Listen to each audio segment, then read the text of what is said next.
The North American Society for Oceanic History was created by maritime scholars who met in 1971 at the University of Maine. They recognized that in North America there was no forum for maritime history or a society devoted to the study and promotion of maritime history. The aim of the original group of organizers was to create a diverse organization based initially on Canadian and American membership, which would gain the interest of others. Now there are members worldwide, and it is this diversity of membership that continues to make NASO a truly unique organization. 2020 marked the first year in recent memory that NASO was unable to meet, and therefore we bring historians, archaeologists, and students who are scheduled to present. Welcome to the North American Society for Oceanic History podcast. I'm your host, Sal Mercogliano. The goal of the NASO podcast is to bring you some of the best historians, professionals, and up-and-comers in the field of maritime history. Today we're going to Alabama and being joined by Heather Haley, one of those up-and-comers in the field. She's a PhD candidate at Auburn University. The paper that she'll discuss is Unsuitable and Incompatible, Ensign Vernon, Berg, Bisexuality, and the Cold War U.S. Navy. Welcome, Heather, to the NASO video podcast. Thank you for having me. It's a pleasure. Oh, it's great to have you. So this is actually a follow-up. You were on the Preble Hall podcast with Claude Berg. He is the head of he's the executive director for the U.S. Naval Academy Museum. And the connection here is twofold. Ensign Berg, who we're talking about today, was a U.S. Naval Academy grad. And Preble Hall agreed to actually have our two recipients of the Clark Reynolds Prize this year on their podcast. So we really appreciate what they did. But what we wanted to do was kind of follow up with you. Sure. Talk about your subject and have you delve a little bit more into it because we think it's such an interesting topic. So I thought I'd turn it over to you and let you go ahead and introduce who Ensign Berg is and what's the topic at hand. Sure. So I want to start by saying War Eagle to all of those Auburn peeps out there. So my topic, I want to kind of start by saying that this topic began via YouTube. I was looking for a dissertation topic and I couldn't think of I wanted to incorporate the Navy. I had this grandiose idea to do 4 different vignettes in a large dissertation, and ultimately we ended up focusing on Vernon. And the reason I stumbled across him was because I think I looked up something on Google to the effect of like homosexuality in the United States Navy, Cold War, and ta-da! So I started out this paper, which will serve ultimately as probably the introduction to the whole dissertation. It's incomplete, so I acknowledge that. But I will say that the clip was from a New York radio station. I want to say it was 1979.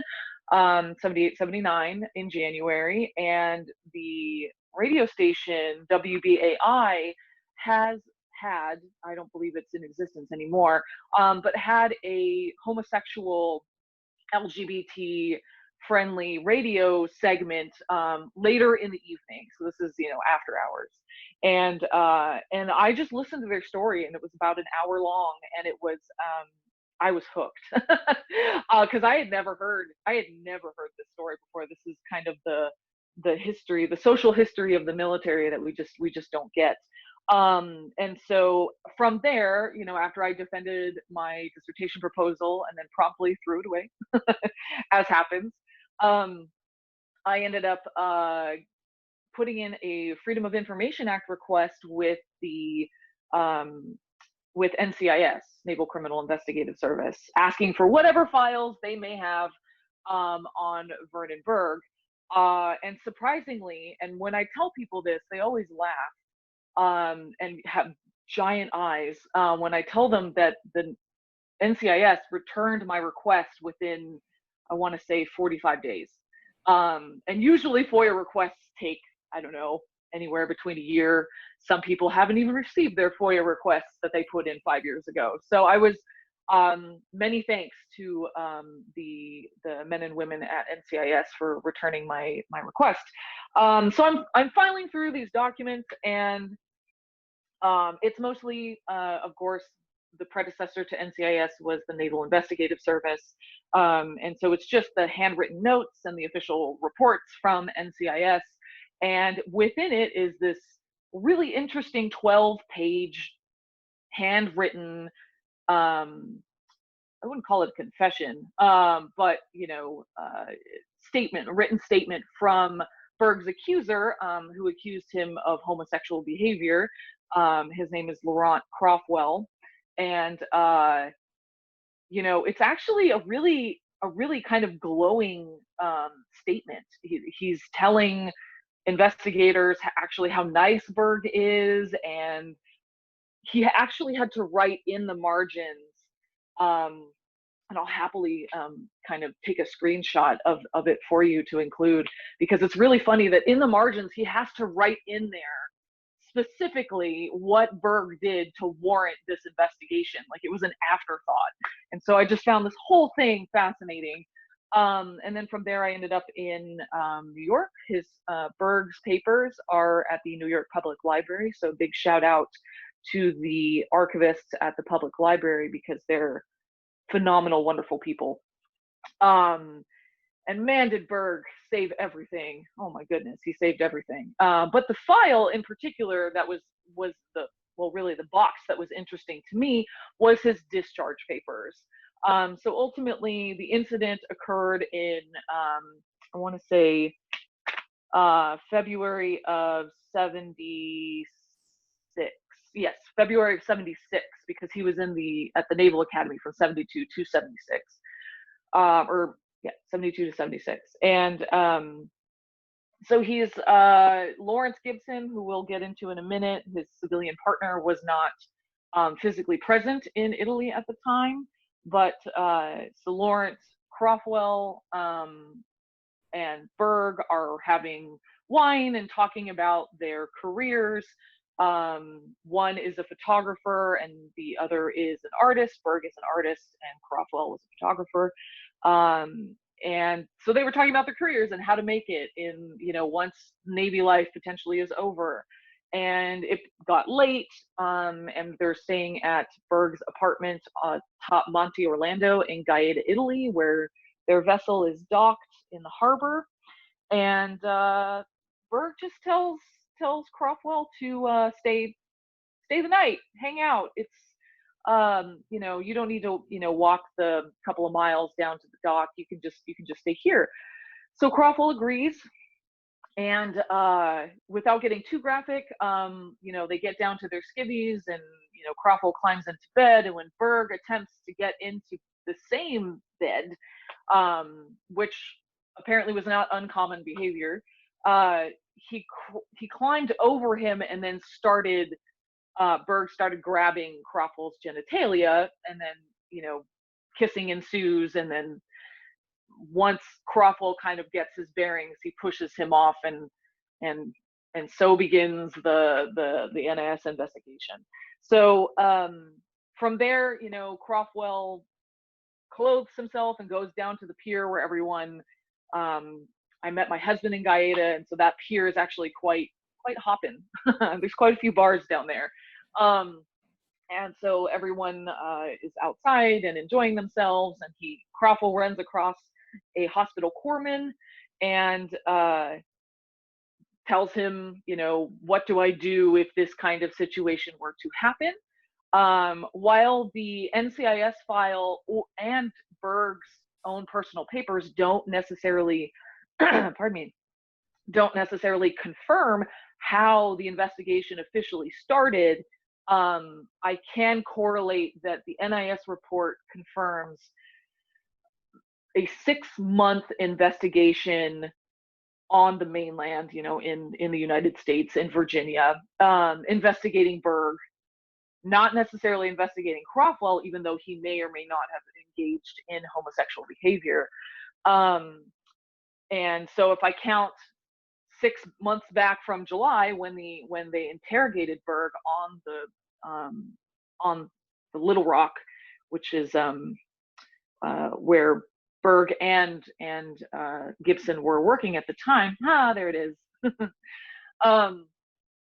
Gibson was working as Lawrence Gibson, his civilian partner, lover, was working as a prep teacher So he was basically teaching enlisted men, um, prepping them for college, basically. So these are men who were getting their GEDs.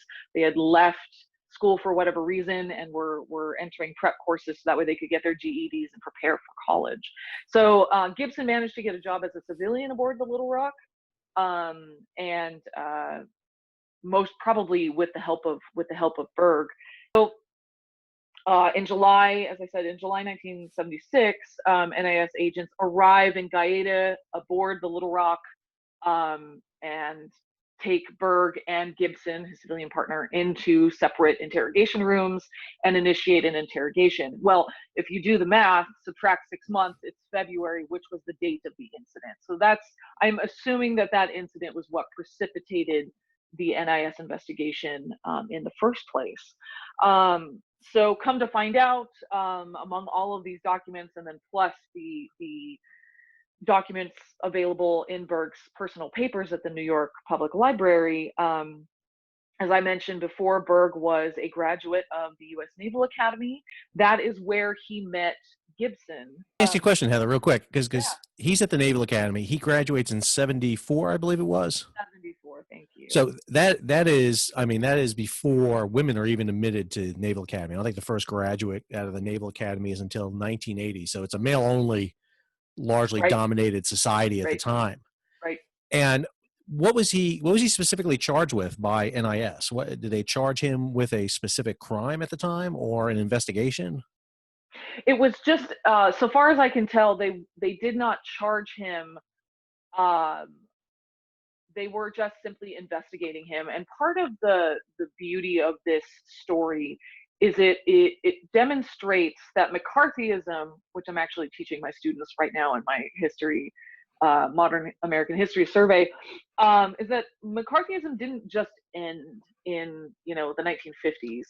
It continued on through the 1970s and possibly even into the 1980s. And the idea that homosexuals are quote unquote security risks are prevalent even into the 1970s. And I will eventually, with the financial help of the Virginia Military Institute, so huge kudos to them and thanking them for their support in this project. I'll be making a trip out to the GLBT Historical Society to look at the papers of Leonard Matlovich. He was a U.S. Air Force technical sergeant. He was enlisted, but he served in Vietnam and received many commendations, but he had to sue the United States Air Force at the same time that Berg does the same. And so we'll get into that in a minute. But this is, while he was not charged under like SecNav instruction, I think there's 1620, there's 1900.9a. There's quite a number of policies, punitive policies from the Navy that would force Berg to resign. But NAS, in a very McCarthy fashion, in a McCarthyism fashion, hoped to get Berg and Gibson to confess and kind of call others out, which was a huge tactic in McCarthy America. So yeah.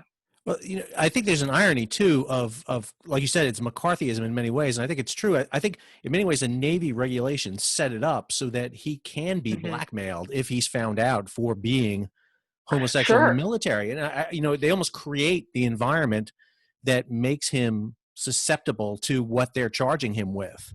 And I think one of the interesting things I really want to pose to you is it's amazing to see how the military has changed in 50 years. So this is the 70s that this is happening. The U.S. Navy is getting ready to build a ship, the USNS Harvey Milk, named for the first openly gay sailor. And again, that's the transition. That's 50 years, and it's amazing to see that happens. And I think that goes to a larger issue of what you're studying is what is happening in the Navy, what's happening specifically to Berg, is that indicative of what's happening in society in general, or is in many ways the Navy leading the forefront of changing society for allowing Mm. homosexuality to exist? I would say, now this is probably going to be the basis for this entire dissertation.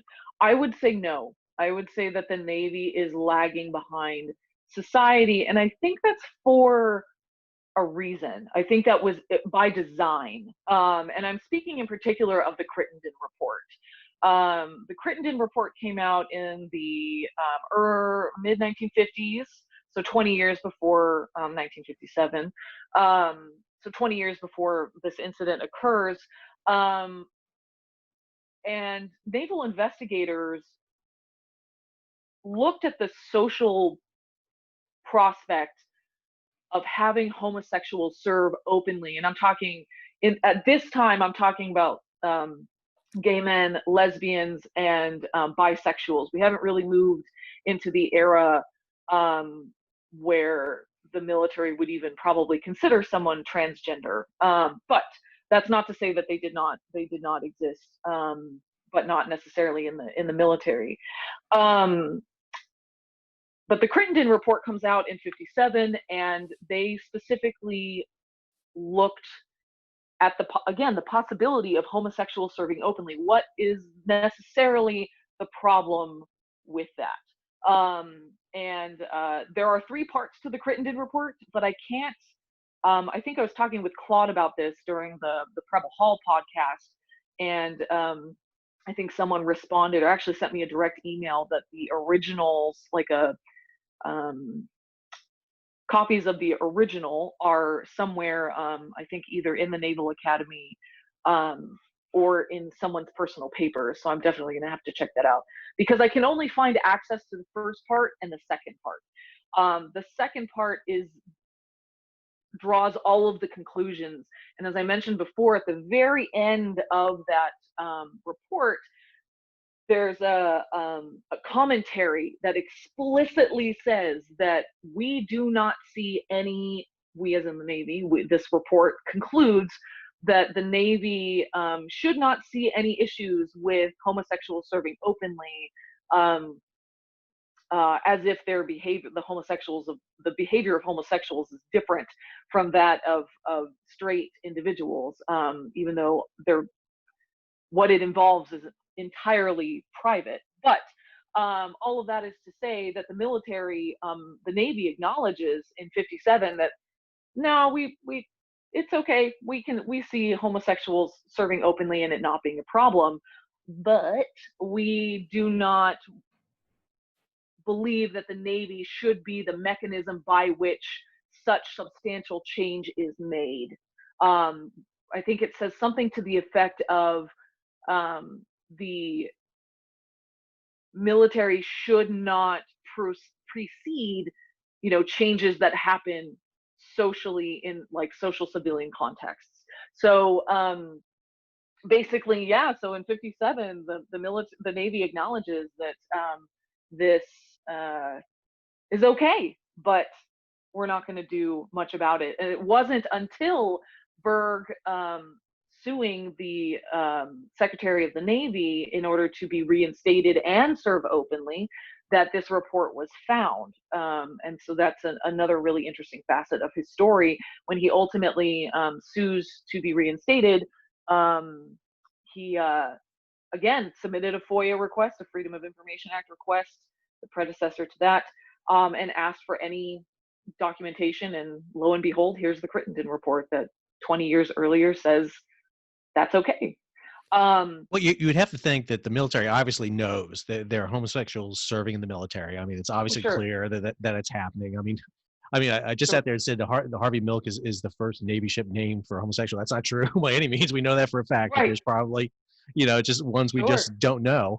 And Sure. I do think you're right. I think the military has always shied from that, whether it's integration in the 40s, whether it's allowing women to Yes. serve in the military in Yes. combat roles in the Yes. 2000s today. There always seem to be shy, but they also become the experimentation in some ways. They're the controlled entity that the government can control and sit there and say, okay, you're going to do this whether you want to or not. Sure. And to me, it's interesting with Berg's case is he seems to be one that's pushing the boundaries. He's forcing them in some Sure. ways to recognize this and look at it. And I think, as you said when you were talking to Claude, he comes from a Navy family. His father was a chaplain, and Yep. and so served in Vietnam. And so, it's Mhm. it's not like he did not want to serve a military. He went to the Naval Academy. He obviously expected a career of some kind out of that. Mhm. What's his motivation behind it, do you think, for him to push this issue at the time? Is it the investigation? Is it just because he's outed in a way, or is that something Hmm. that's was it in his nature to make this a case? That's an interesting question. So his papers, like I said, he saved everything, and I'm still filing through all of the pictures that I took in September. But I will say that I get the sense from what I've seen thus far that he had intention to publicize his reinstatement. Not necessarily that he I don't necessarily know that he wanted to completely discredit the Navy, because he was trying to get back in, right? He wanted to be part of the Navy, and all of the benefits that come with military service thereafter, right? Which is something that a really excellent book that I think I mentioned it in Claude's podcast as well. The Straight State Sexuality and Citizenship in 20th Century America by Margot Canaday.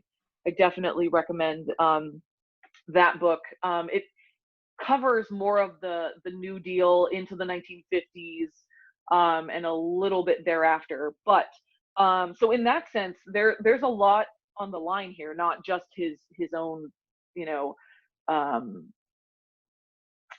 not visibility, but he was outed, yes, but by this point, because he was outed, he really had nothing to lose at this point. But like I said, I don't think his intention was to discredit the Navy; it was to change military policy.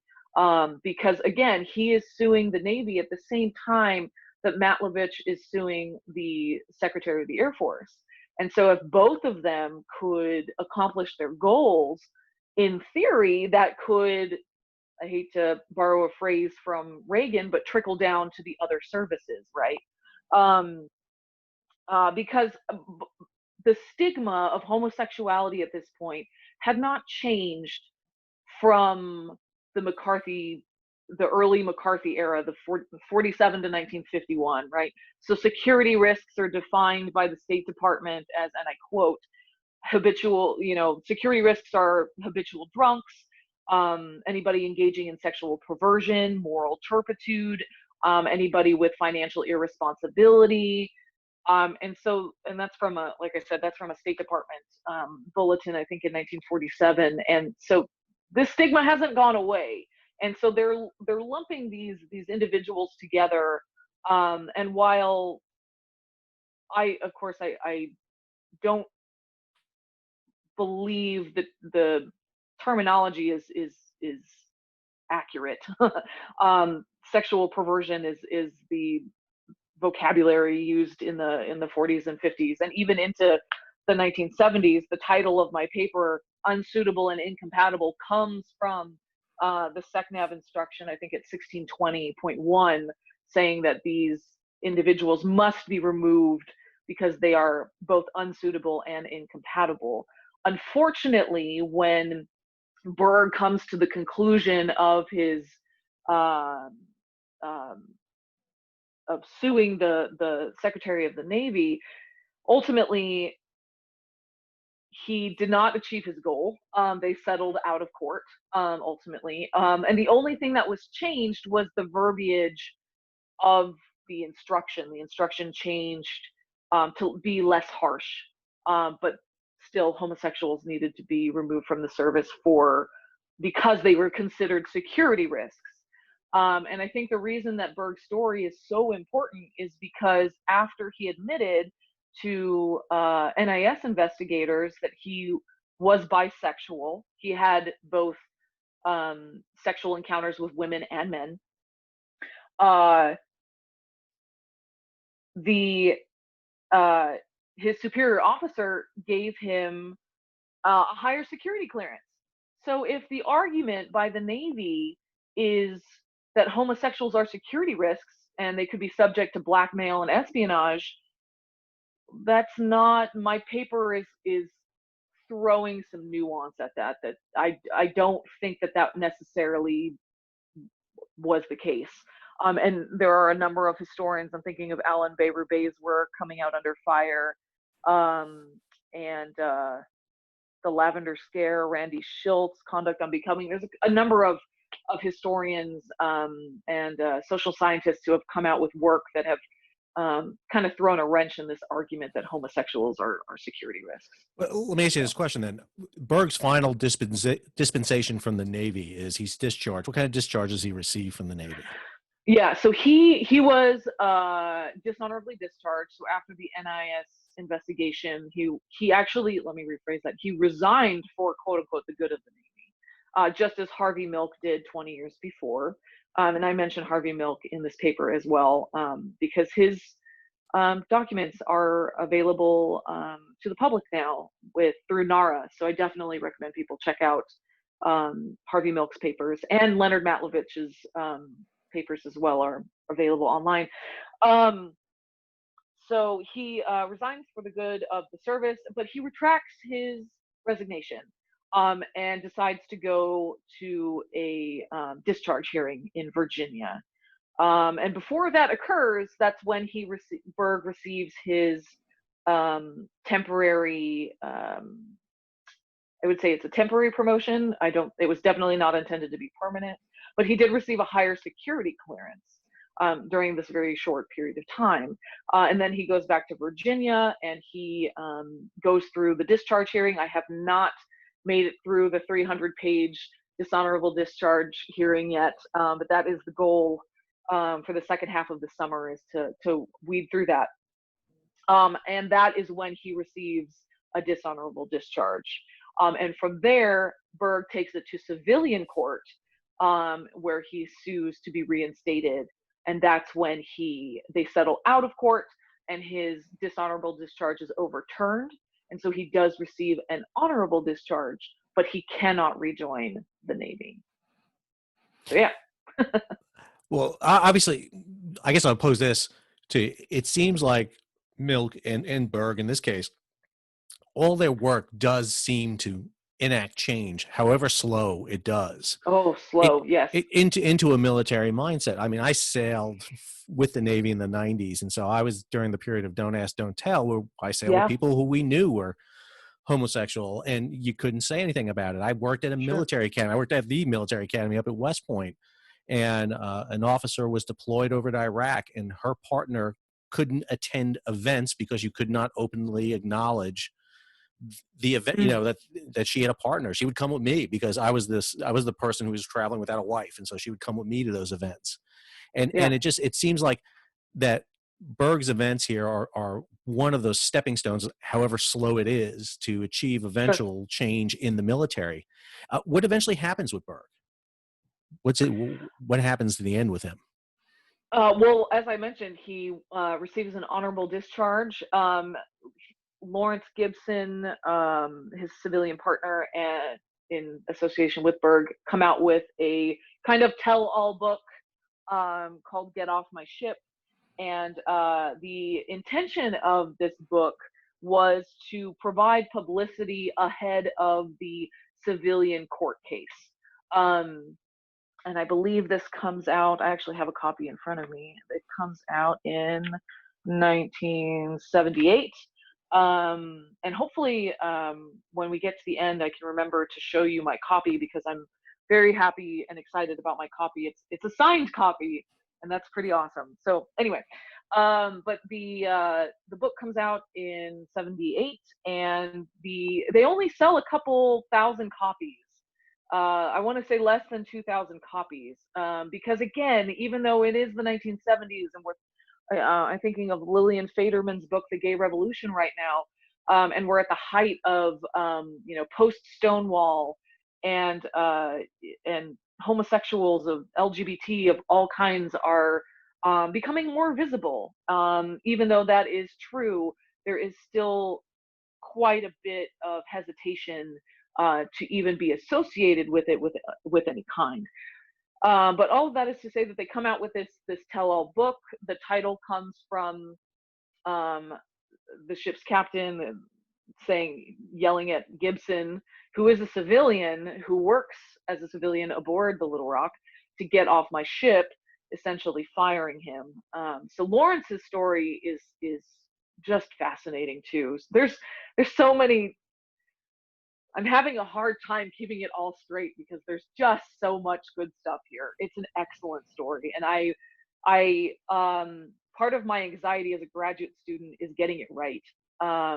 And I think, yeah, for the purposes of getting the dissertation done, get the dissertation done. But for the book, like, I definitely want it to do it justice, because this story is just fascinating. Well, So there's the old advice that dissertation advisors give to their advisees: don't get it right, just write it, and we're just right. Yeah. and just get it on paper, and Right. then you can fix it after you defend it and you got that PhD in Sure. front of your, or behind your name, I should say.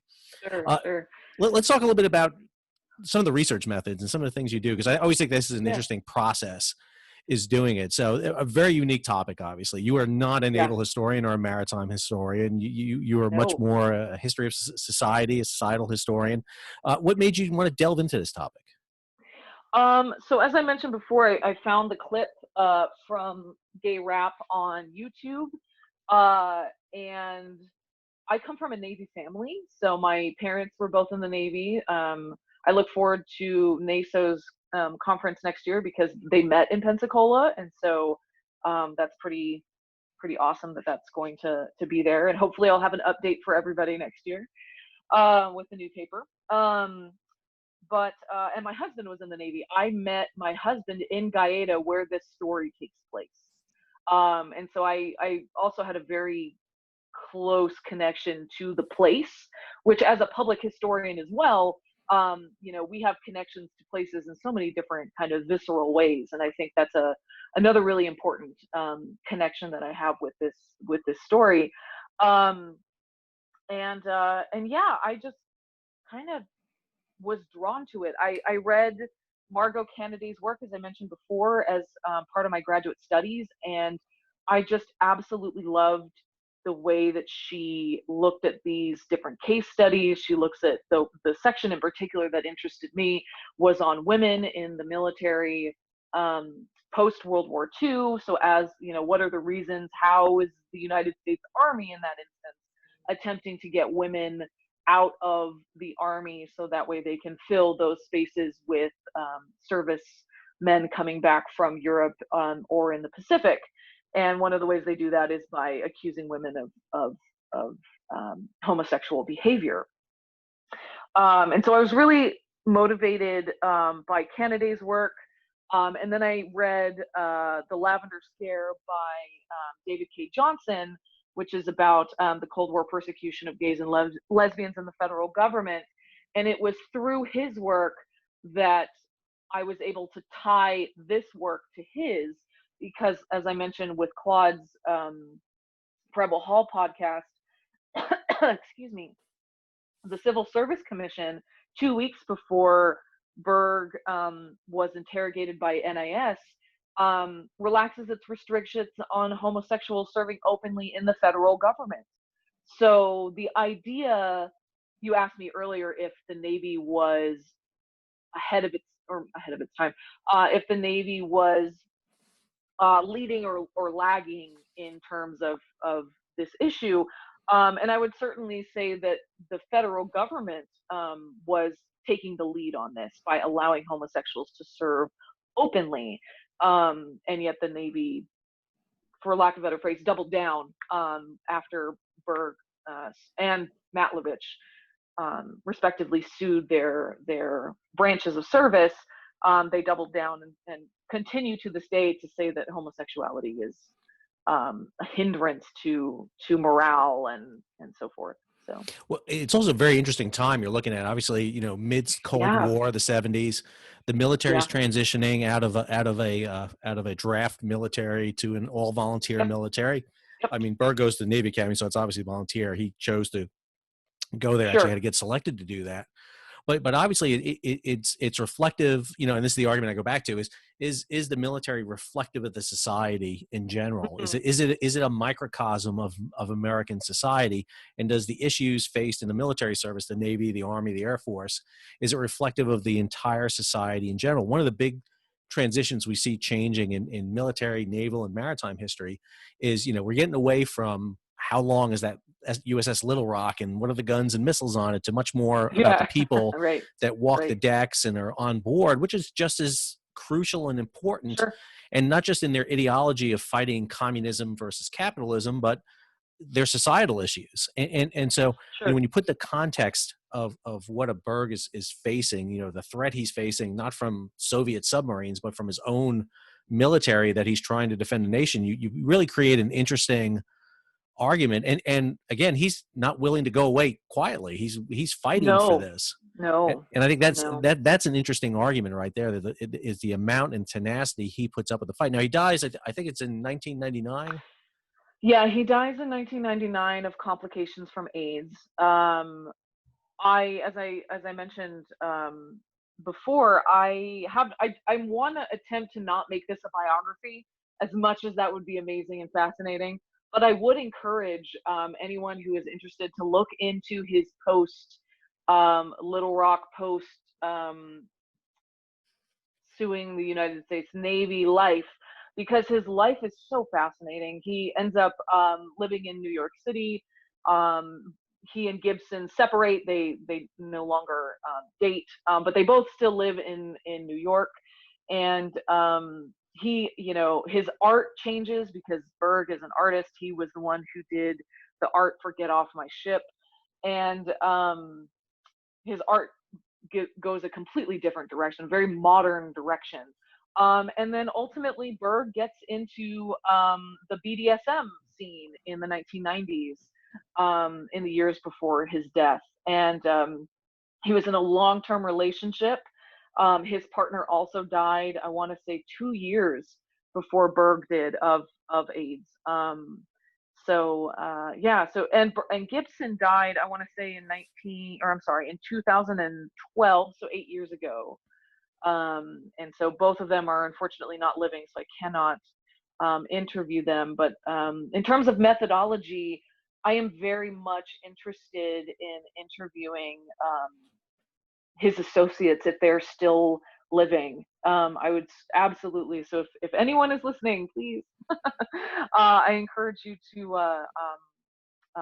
contact me, because I do think this. I would like to know what the climate of the ship was like after Berg admitted his homosexuality, his bisexuality. Well, Because the Little Rock is a museum ship up in Buffalo, and they have a very big kind of veterans association, which may be oh, excellent, an interesting one to look at for you. absolutely, for sure. I am making a note. I will certainly do that. Yeah, I do believe Laurent Croftwell is still living. I just need to track him down. But yeah, I'm very much an oral historian by trade. My master's thesis, which focused on Agent Orange dispersal in Vietnam and Korea, was grounded in oral histories, and that is one of the joys of my life, is to interview veterans and get their stories told. So I very much would like to know what the climate on the ship was like. Because when you asked me if the Navy was leading or lagging, I was thinking about it less in terms of um, kind of the social acceptance of it more broadly in American society, and more in terms of leading or lagging in terms of policy. Right. So to answer your question more directly, I would definitely say that the Navy allied more with the general American social acceptance of homosexuals at the time, which is to say that that homosexuals had their own kind of enclaves in which they supported themselves. There's a really excellent book by George Chauncey called Gay New York that kind of talks about that even early in the 20th century. Um, but even into the 1970s, homosexuality, even though it's more visible at this time, is still on the fringe. And so in that sense, I would agree with you that the Navy certainly is kind of allying with with American society more broadly. It's always interesting to me, militaries create these literally all male society entities, and then they're shocked to find out that there's homosexuality existing in them. And Right, and and again, you go go back to ancient Greeks and ancient civilizations. We knew this around for a long time, and yet right, they continually try to suppress them. And again, it goes back to that McCarthyism you talked about. You right. criminalize a behavior that in turn, in some ways, provokes the crime you're prosecuting against them. Let me Yeah. ask you a question which I always like to ask grad students and PhD students going ahead. So you do this work, you get this pushed out. What's the so what? What do you want the public and the public to get out of your work? What do you want Mm. historians to get out of your work? What are you hoping to convey to them?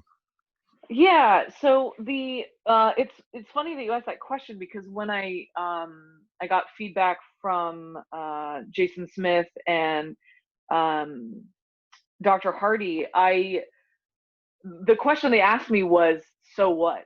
And so I would That's the say toughest it question is. you ever get asked is so what? Yeah, especially with a story like this that's just like this happened and this happened and this happened. Oh my goodness, all this kind of riveting, Hollywood like stuff. But I would say that the so what here is the I want to get draw attention to Navy policy that claims homosexuals as unsuitable and incompatible is malleable.